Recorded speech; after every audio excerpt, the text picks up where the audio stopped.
예루살렘에 입성하셨을 때 사람들이 자기 옷을 펴고 또 종려나무 가지를 베어 길에 깔고 또 흔들면서 주님을 환영하며 맞이했던 일을 기념하는 주일입니다. 그들은 호산나 다윗의 자손이여 외치면서 주님을 환영했습니다. 호산나는 부디 우리를 구원해 주십시오, 제발 우리를 구원해 주십시오 하는 기도문입니다. 예수님이 예루살렘에 입성하셨을 때 사람들은 이 로마의 긴 식민 통치 압제로부터 이스라엘을 해방시켜달라고 그 염원을 담아 부르짖었던 것입니다. 같은 내용을 다루는 누가복음 19장에서는 큰 소리로 기뻐하며 하나님을 찬양하면서 이렇게 외칩니다. 찬송하리로다 주의 이름으로 오시는 왕이여, 하늘에는 평화요 가장 높은 곳에서는 영광이로다. 그러나 예수님은 세상의 다른 왕들과는 달리 정복자로 이 땅에 오신 왕이 아니셨습니다. 예수님은 칼로 이스라엘을 해방시키러 오신 분이 아니라 십자가를 지심으로 죄와 사망의 권세에서 우리를 해방시키러 오신 분이었습니다. 죄 가운데에서 멸망한 우리를 살리시기 위해서 죽으러 오신 왕이었던 것입니다. 우리는 사순절의 마지막 주간을 보내고 있습니다. 종려주일로부터 시작하여 부활주일 전까지 이 한 주간을 우리는 고난주간이라고 부릅니다. 예수님 생애의 마지막 한 주간이었던 이 고난주간에 예수님은 가장 중요한 일들을 이루셨습니다. 성전을 정화하셨고 또 감람산 설교를 하셨습니다. 그리고 성찬식을 제정하셨습니다. 겟세마네 동산에서 기도하셨고 그 후에 체포되시고 신문당하시고 십자가에 죽으셨습니다. 그리고 무덤에 갇히셨습니다. 오늘 우리는 종려주일을 맞이해서 만왕의 왕으로 오신 예수님이 우리를 위해 어떤 일을 하셨는지, 그리고 우리는 어떠한 마음으로 우리 주님을 바라봐야 할지 같이 살펴보고자 합니다. 우리 함께 32절 33절을 읽겠습니다. 시작. 또 다른 두 행악자도 사형을 받게 되어 예수와 함께 끌려가니라. 해골이라 하는 곳에 이르러 거기서 예수를 십자가에 못 박고 두 행악자도 그렇게 하니 하나는 우편에 하나는 좌편에 있더라. 아멘. 방금 읽은 이 말씀은 예수님께서 예루살렘에 입성하실 때의 모습과는 정반대입니다. 6일 전까지만 해도 군중들은 예수님을 열렬히 환영하면서 왕으로 맞이해 주었습니다. 그러나 일주일이 채 못 돼서 사람들은 예수님을 대역 죄인 취급합니다. 예수님의 죄명은 분명하지 않았습니다. 재판도 공정하게 이루어지지 않았습니다. 오늘 읽은 본문의 앞에는 예수님을 심판하고 신문하고 재판하는 장면이 먼저 나옵니다. 유대인 지도자들로 이루어진 예루살렘 공의회에서 예수님은 스스로 하나님의 아들이라고 말했다고 하나님 모독죄로 신문을 받습니다. 영적으로 눈이 어두워진 유대인 지도자들은 하나님의 아들이 이 땅에 친히 찾아오셨지만 알아보지 못했습니다.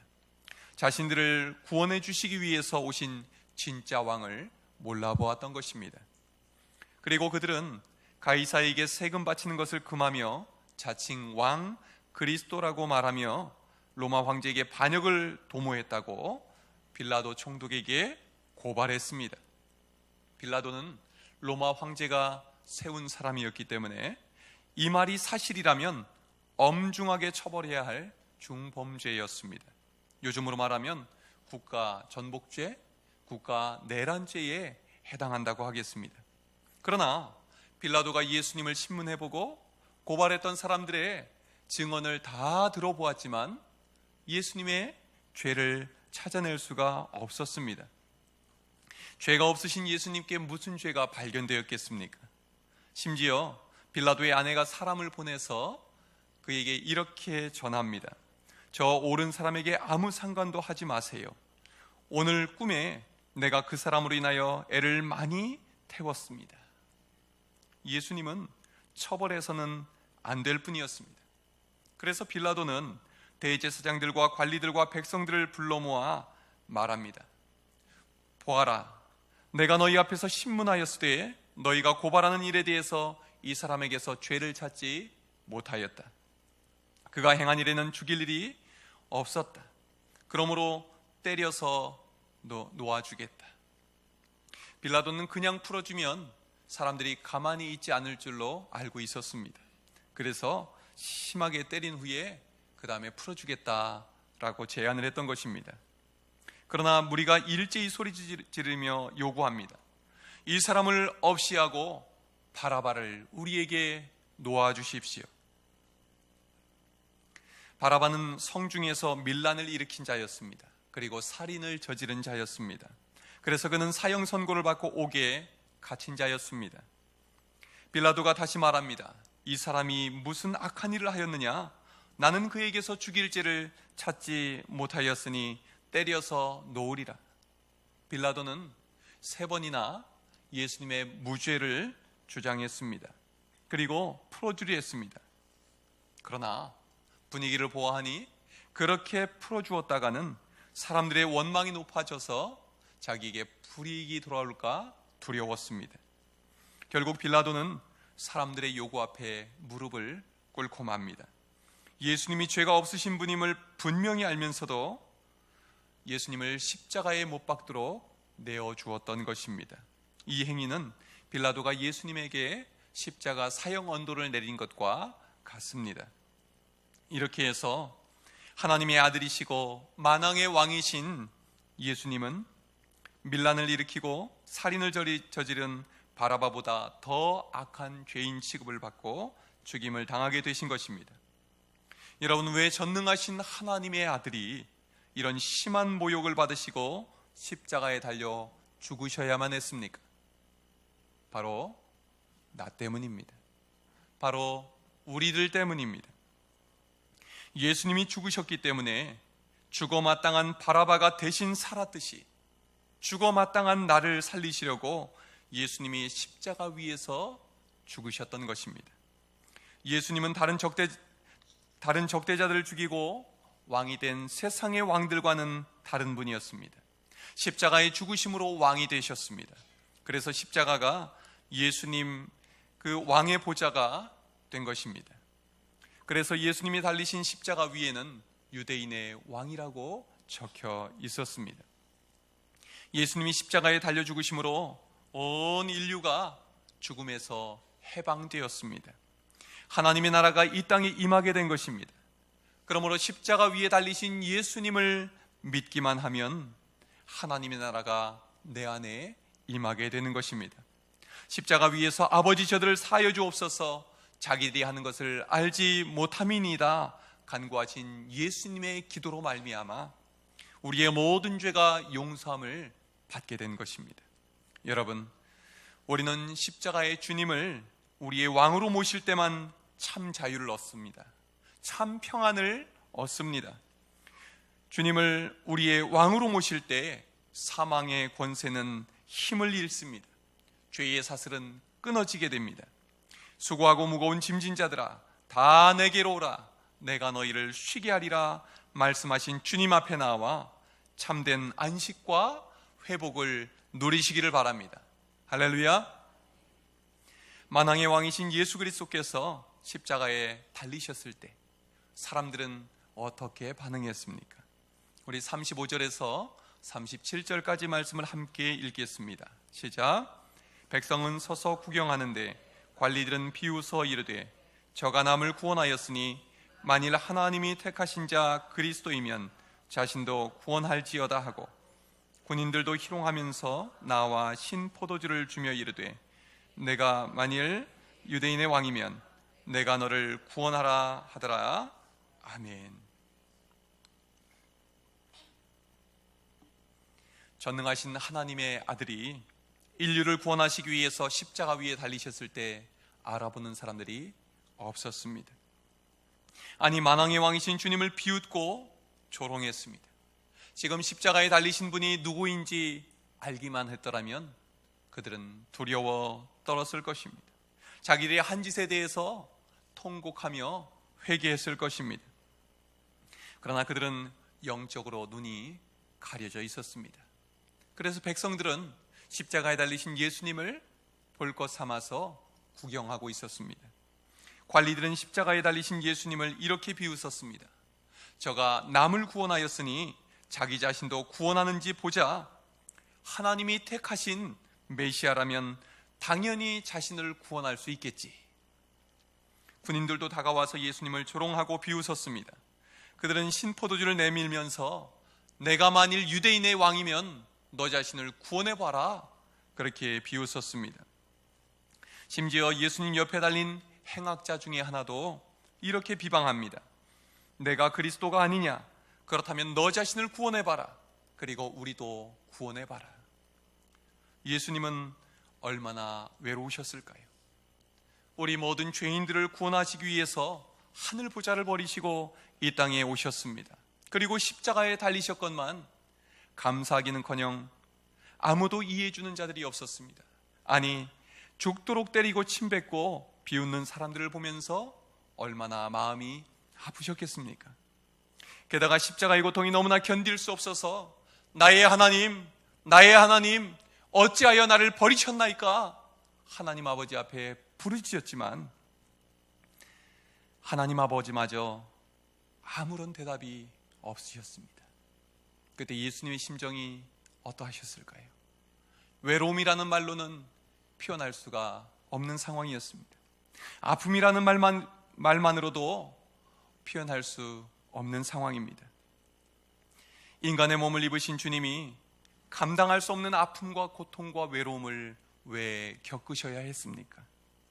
바로 우리의 모든 아픔과 고통과 외로움을 대신 짊어지시기 위함이었습니다. 우리의 왕이신 예수님이 십자가 위에서 그 모든 것을 대신 짊어지셨기 때문에 우리는 오늘 우리의 모든 아픔을 치유받고 우리의 모든 고통을 해결함 받을 수 있게 된 것입니다.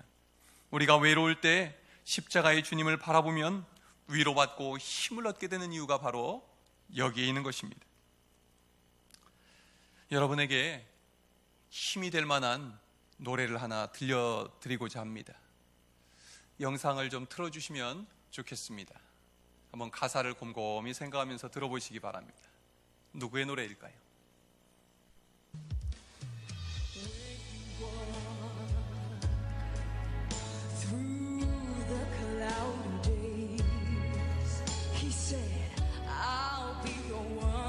소리를 조금만 높여주세요.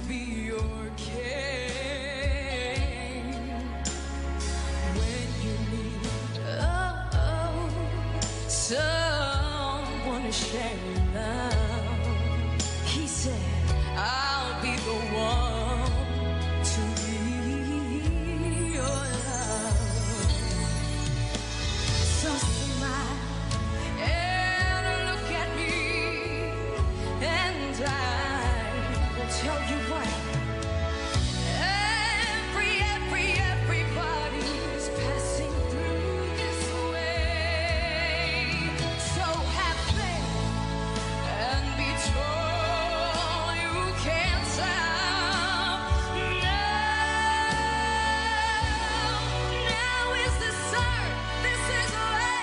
I know the way.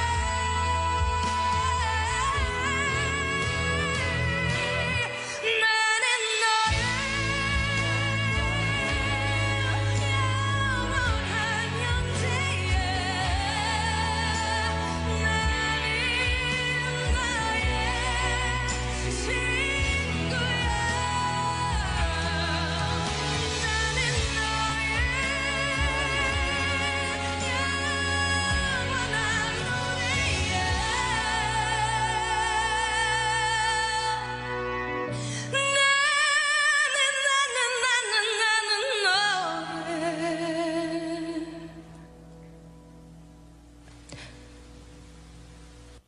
내가 만약 외로울 때면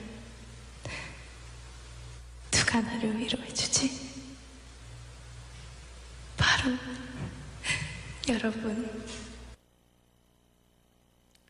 여러분, 누구 노래입니까? 잘 아시네요. 이 노래를 가사를 쓰고 불러서 유행시킨 윤복희 권사님은 파란만장한 삶을 살아온 분입니다. 아버지가 하던 일에 실패해서 빚더미에 앉게 되었고 그 충격을 잊지 못해서 마약을 하다가 그 중독으로 돌아가셨습니다. 어머니는 아버지의 빚을 갚기 위해서 유랑극단을 따라 나섰다가 심장마비로 갑자기 돌아가시게 됐습니다. 윤복희 권사님은 먹고 살아남기 위해서 6살부터 무대 위에 서야만 했다고 합니다. 오빠 윤한기 씨와 함께 산전수전 다 겪으면서 결국은 유명한 가수가 됩니다. 인기와 돈을 손에 쥐고 승승장구하던 중에 1976년 2월 28일 새벽에 공연을 위해서 대구로 운전해 가던 중에 끔찍한 교통사고를 당합니다.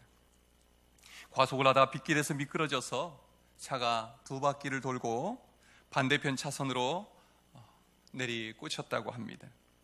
그리고 달려오던 트럭과 충돌했습니다. 죽을 것이 분명한 대형 사고였습니다. 그런데 그때 비 내리는 어두운 하늘에서 빛이 자기 속으로 뚫고 들어오는 것을 경험했다고 합니다. 차문을 열고 나온 윤복희 씨는 이마에 타박상을 당한 것 외에는 온몸이 멀쩡했습니다. 윤복희 씨는 그날 알게 되었답니다. 주님이 내 안에 들어오셨구나.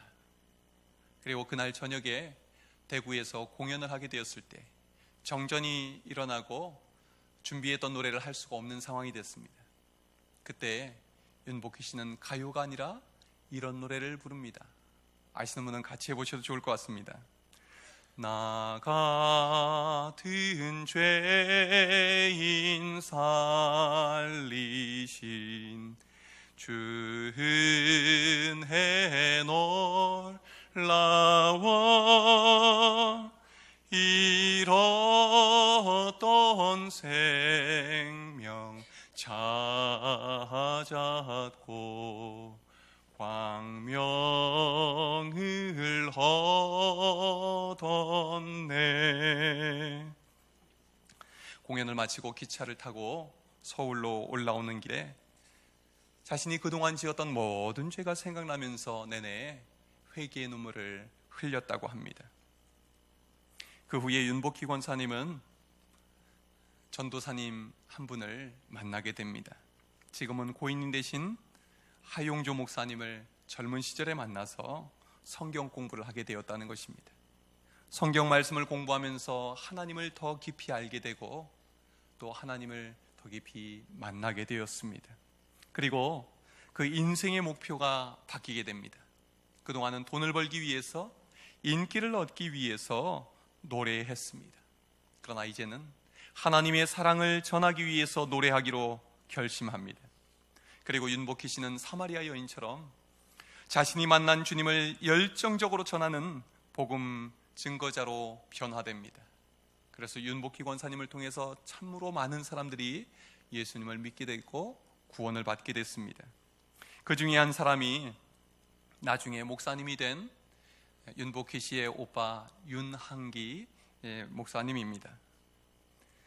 가수로서 전도자로서 열심히 살아가던 중에 너무 과로했던지 머리카락이 빠지는 병으로 병원에 입원을 하게 됐습니다. 그때 방송국에서 국제가요제에 참여해달라는 요청이 왔습니다. 윤복희 씨는 곡을 하나를 새로 써서 출연을 해야 했는데 몸이 너무 아파서 가사를 쓸 수가 없었답니다. 그래서 이렇게 하나님께 기도했습니다. 하나님, 너무 외롭고 힘듭니다. 그때 하나님의 음성이 들려왔습니다. 만약 외로울 때면, 서러울 때면 내가 내 눈물이 되어주마. 그리고 하나님께서 마음에 들려주시는 그 음성을 따라서 한 줄 한 줄 적어 나갔습니다.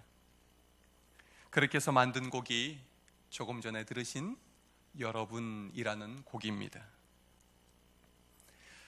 여러분, 주님은 십자가 위에서 우리가 겪을 수 있는 모든 고난을 다 겪으셨습니다. 모욕과 비난과 아픔과 외로움을 다 경험하셨습니다. 그래서 아픔을 겪고 있는 우리의 마음을 너무나도 잘 아십니다. 여러분 힘드십니까? 외로우십니까? 그렇다면 십자가에 달리신 예수님께로 나오시기를 바랍니다. 우리의 진정한 왕이신 주님께 답이 있습니다. 주님이 우리와 함께 하십니다. 마지막으로 왕이신 예수님을 알아본 한 사람의 이야기를 살펴보고자 합니다. 앞서 반대편에 달린 다른 사형수는 예수님을 조롱했습니다. 십자가에 달려 극도의 고통을 당하면서 악만 남았던 것 같습니다. 그래서 예수님께 폭언을 퍼부었습니다. 자기 곁에 구원자가 계셨지만 그는 그 마지막 기회마저 알아보지 못하고 놓쳤던 것입니다. 그러나 그 반대편에 달린 사형수는 그 사람을 꾸짖습니다. 너는 하나님이 두렵지도 않냐? 이분은 너와 똑같은 고통을 당하고 있다. 우리야 처벌받아 마땅한 죄를 지었지만 이분은 그렇지 않다. 이분은 이런 처벌을 받을 만한 일을 하신 적이 없다. 이분은 항상 옳은 일만 하셨다. 그리고 그는 예수님을 바라보며 이렇게 말씀드립니다. 우리 42절, 43절을 같이 읽겠습니다. 시작. 이르되 예수여 당신의 나라에 임하실 때에 나를 기억하소서 하니 예수께서 이르시되 내가 진실로 내게 이르노니 오늘 내가 나와 함께 낙원에 있으리라 하시니라. 아멘. 이 죄수가 어떤 사람인지 구체적으로 알려진 내용이 없습니다. 이름도 없습니다. 그러나 그 인생의 마지막이 십자가 사형이었던 점을 살펴볼 때 그는 이 세상에 더 이상 살아있으면 안 될 최고의 악질 범죄자였음이 틀림없습니다. 그가 지금까지 살아온 인생은 실패작이었습니다. 이렇게 비참하게 인생을 마감한 것을 보면 더 이상 돌이킬 수 있는 여지마저 남아있지 않았습니다. 단테가 지옥을 이렇게 표현했다고 하지요. 이곳에 들어오는 자는 모든 희망을 버려라. 그에게는 더 이상 희망이 없었습니다. 오직 절망뿐 남은 것은 없었습니다. 한마디로 그에게 남아있는 것은 지옥 같은 고통과 죽음뿐이었습니다. 그러나 그는 인생의 마지막 순간에 예수님을 만나게 됩니다. 마지막 죽어가는 순간에 그는 진정한 왕이신 예수님을 알아보게 된 것입니다. 그리고 그는 자기 자신을 통째로 맡겨드립니다. 예수여, 당신의 나라에 임하실 때에 나를 기억하소서. 예수님 곁에 매달린 이 사형수는 인생의 마지막 순간에 예수님을 붙잡았습니다. 지금까지 자기가 자기 인생의 주인인 줄 알고 살아왔습니다. 그도 나름대로 잘 살아보려고, 행복하게 살아보려고 몸부림쳤겠지요. 그러나 결과는 가장 치욕스럽고 고통스러운 십자가의 죽음뿐이었습니다. 자기가 열심히 그려보려 했지만 자기 손으로 그린 인생의 그림은 최악의 졸작이었습니다. 그러나 이제 인생의 마지막 순간에 주님께 자기 인생의 주도권을 내어드립니다. 자기 손에 꼭 쥐고 있었던 인생의 붓을 주님 손에 넘겨드렸습니다. 주님의 손에서 그의 인생은 영원한 걸작품으로 바뀌게 됩니다. 그래서 이 사람의 이야기는 세상 모든 사람에게 소망을 주는 감동적인 복음으로 변화된 것입니다. 예수님은 그 사람이 지금까지 어떻게 살아왔는지 한마디도 묻지 않으셨습니다. 지금 예수님을 자기의 왕으로 모시고자 하는 진심, 그 한 가지만을 귀하게 보셨습니다. 그리고 말씀하십니다. 내가 진실로 내게 이르노니 오늘 내가 나와 함께 낙원에 있으리라. 주님은 이 사형수에게 영원한 생명, 영원한 낙원을 약속하셨습니다. 이 땅에서는 실패자요 악인으로 낙인 찍혔을지라도 예수님을 의지한 그에게 예수님은 영원한 행복을 허락하신 것입니다. 주님은 항상 과거의 주님이 아니고 오늘 바로 여기에서 우리를 바라보시는 주님이십니다. 내가 과거에 어떤 죄를 짓고 살았는지, 내가 과거에 주님을 멀리하며 살았는지 그것은 주님의 관심사가 아닙니다. 지금 주님 앞에 나와서 부르짖는 기도를 귀하게 보십니다. 예수님, 저를 기억해 주십시오. 주님의 나라가 지금 저에게 임하게 해 주십시오. 제 인생의 왕이 되어 주십시오. 이렇게 간구하는 자에게 주님은 말씀하십니다. 오늘 내가 나와 함께 낙원에 있으리라. 이 말씀을 보면서 찬송가 438장의 가사가 떠올랐습니다. 내 영혼이 은총 입어 중한 죄짐 벗고 보니 슬픔 많은 이 세상도 천국으로 화하도다. 할렐루야 찬양하세. 내 모든 죄 사함 받고 주 예수와 동행하니 그 어디나 하늘나라. 여러분, 우리 위에 십자가에 달리신 주님을 우리 인생의 왕으로 모시면 우리 마음에 천국이 임합니다. 주님이 함께 계신 그곳이 바로 하나님 나라가 되기 때문입니다. 주님은 우리의 과거를 묻지 않으십니다. 바로 지금 여기에서 주님을 왕으로 모셔드리기를 바랍니다. 하늘의 기쁨, 하늘의 소망을 이 땅에서부터 맛보며 살아가게 해주실 줄로 믿습니다. 우리는 오는 한 주간 고난주간 특별 새벽 기도회를 진행하고자 합니다. 우리 함께 나와서 우리의 왕이신 주님께 우리 인생의 붓을 넘겨드릴 수 있길 바랍니다. 우리 손으로 풀 수 없는 문제들을 주님의 손에 맡겨드립시다. 예수와 함께 죽고 예수와 함께 살게 되는 놀라운 은혜를 맛보게 될 줄로 믿습니다. 기도하겠습니다.